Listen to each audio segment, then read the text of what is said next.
es lo que ustedes recuerdan de sus 7 años? Yo les cuento que esta edad me marcó la vida. Aquí les traje la única foto de aquel momento más importante de mi existencia.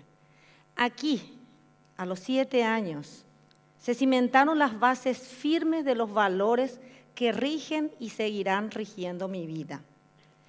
Yo nací en Puerto Casado, en una época en que todavía existía el quebracho, para sacarle esa esencia que es el tanino.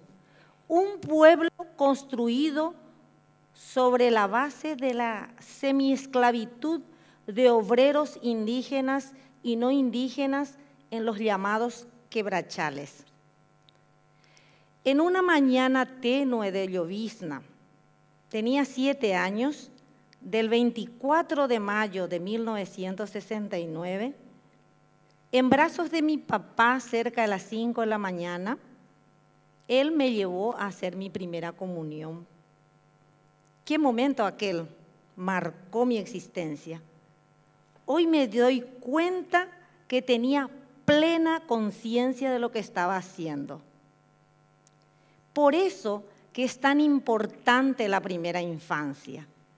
Esta es la etapa en donde se construye el ser en todos sus aspectos.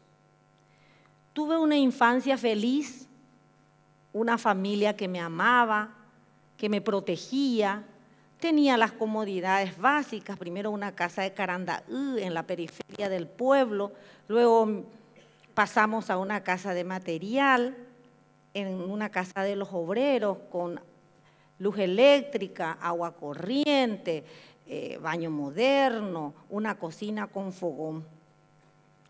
Entonces, ¿cuál es la razón por la que cuando tenía 9 años, mi papá y mi mamá decidieron enviarme a Asunción, a unos 700 kilómetros de casa, para ser criadita? No lo sé.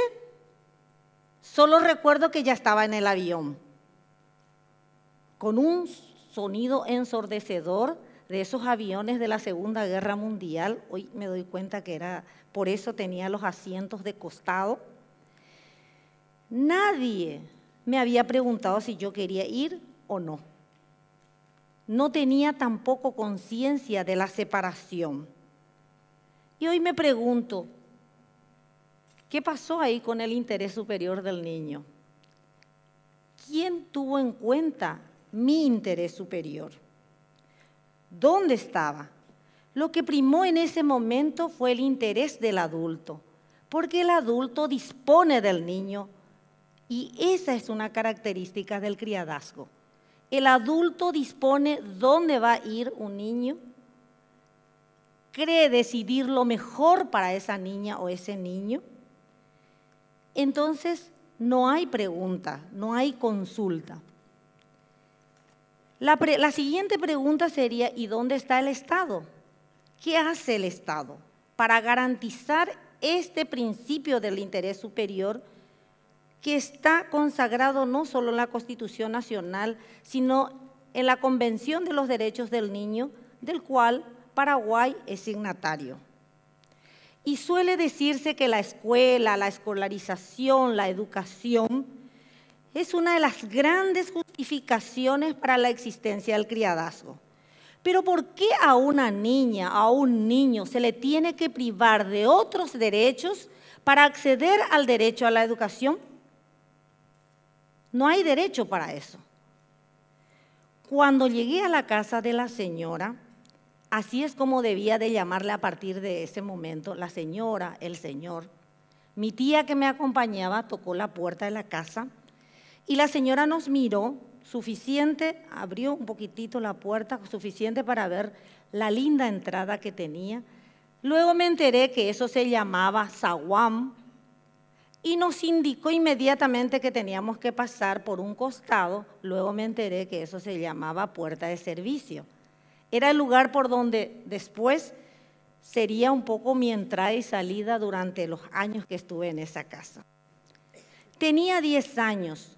Mi rutina era levantarme a las 6:45, limpiar la vereda, desayunar con contados palitos, rosquita, pero tenía que contar, eran 5 o 6 que me tocaba.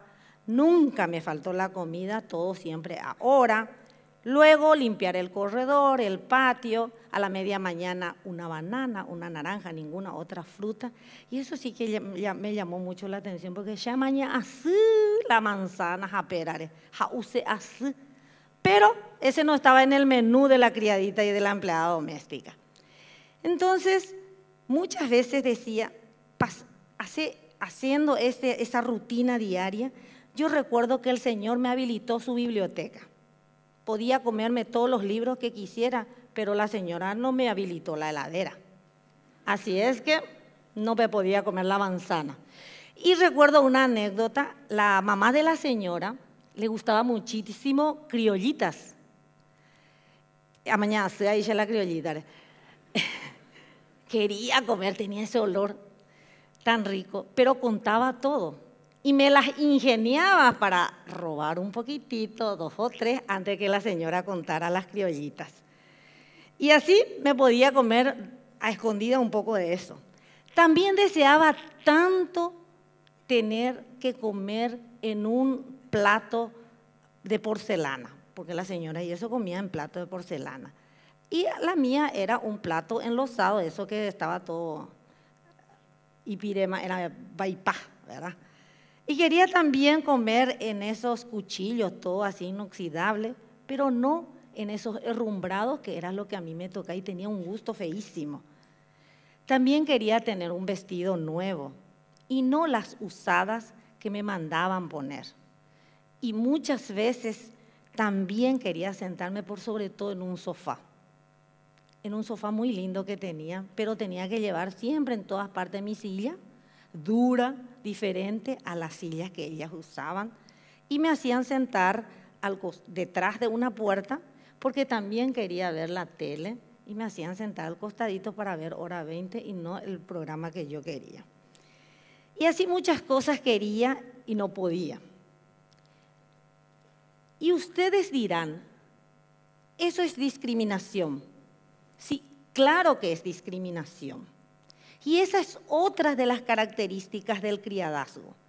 Niñas y niños pasando situaciones de desprecios como si hubiera diferencia entre los seres humanos, categorías. Imagínense a mí, una niña indígena, chaqueña, ¿cuánto más viví por tantos años esa discriminación? Primero, no solamente en la casa, en las escuelas, luego en las calles, luego hasta en el trabajo. Esto de la discriminación de ser pobre, niña e indígena pesó por muchísimos años sobre mí. Pero había una cuestión intuitiva muy fuerte en mí. Y yo decía, ¿pero quién es el que sufre más acá? ¿El discriminado o el discriminador? Yo estoy segurísima que quien sufre más es el discriminador. ¿Por qué sufre el que discrimina?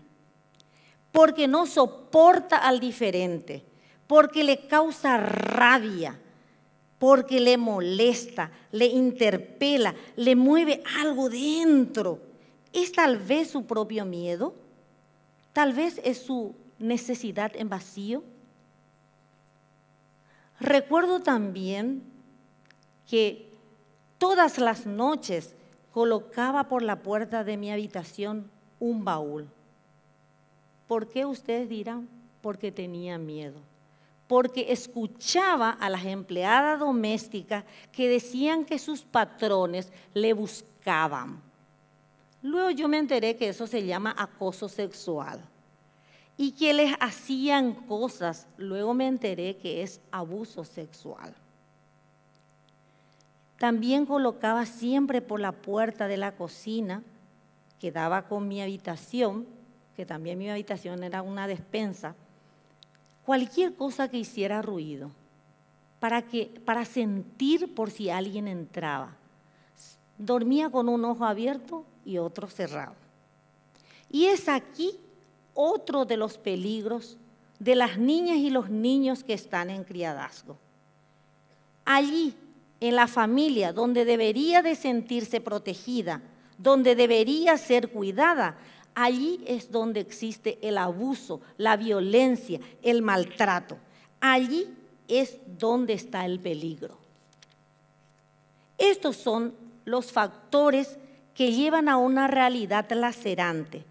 El criadazgo es una puerta que favorece la trata, porque niñas y adolescentes en la desesperación del sufrimiento salen a la calle y entran y caen en manos de tratantes. Según estudios, muchas mujeres trabajadoras sexuales han sido criaditas. En realidad, las familias, los patrones, ejercen un poder sobre la criadita y el criadito. Porque aparte de la dependencia económica que existe, hay una cierta dependencia afectiva porque nos hace creer que somos como de la familia y no nos tratan como tales, y nos hacen creer que no somos empleada doméstica, pero nos hacen trabajar y cómo trabajamos sin ninguna paga. Esta lucha por visibilizar esta situación que permanecía en el ámbito doméstico fue por muchos años mi lucha. Pasar al ámbito público una situación invisibilizada y del ámbito doméstico. Pero allí también, en ese lugar, encima de ese baúl y en la ventana mirando la luna, soñaba. Hice mi proyecto de vida. Soñaba que no iba a ser siempre esa mi situación. Soñaba que yo podía ser una profesional. Soñaba que yo podía viajar, que podía ayudar a mucha gente, que tenía la fuerza para poder luchar contra la discriminación. Que personas como yo no sean ya despreciadas por su situación, sino que yo podía también ser igual que todos. ¿Y qué es lo que hizo que yo tuviera ese convencimiento? Ese convencimiento me dio en la primera infancia. Esos valores, ese amor que yo recibí de casa, de mamá y de papá. Y por sobre todo la certeza y la absoluta certeza de saber que Dios me quería. Que Él estaba allí. En mi sufrimiento, en mis dolores. En eso no había ninguna duda para mí. Recibí un solo cintarazo del Señor. Pero, ¿cuántas niñas y niños hoy siguen sufriendo abuso, violencia, maltrato, y hasta muerte, como el caso de Carolina, la niña de Vaquería? ¿Se recuerdan? Una niña que fue muerta a golpes por su supuesto tutor, yo diría patrón, en connivencia con la patrona. Por fin los medios de comunicación y la sociedad se indignó, reaccionó y se visibilizó que Carolina era una criadita. Hoy recién la gente lo ve como una situación inadmisible. Tuvo que morir Carolina para que reaccionemos como sociedad. Así, todavía alrededor de 47,000 niñas y niños en Paraguay están en situación de criadazgo. 47,000 posibles, potenciales Carolinas. ¿Seguiremos como sociedad permitiendo que haya más Carolinas? ¿Qué estamos haciendo como sociedad? ¿Cómo un país como Paraguay puede seguir permitiendo esta situación? Y dirán más de uno de ustedes, ella, gracias a que fue criadita, es quien como está en este lugar. Llegó a ser quien es. Yo les digo que no. No y no. No estoy aquí porque fui criadita. Estoy aquí porque a pesar de haber vivido situaciones difíciles, de tener condiciones económicas, sociales, culturales y educativas desfavorables, estos factores no me condicionaron, no me determinaron, absolutamente.